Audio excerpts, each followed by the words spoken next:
Are you tired of links opening other apps instead of staying in your browser?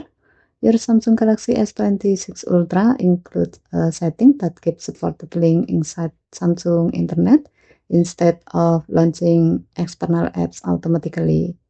Let me show you how. First, open the Samsung Internet app. Tap the three-dot menu in the bottom right corner. Then tap Setting. Next, tap Security and Privacy. Here, find Block Opening External Apps. And then, make sure the option is turned on. As a note, this option is enabled by default, so in most cases, you will not need to change anything.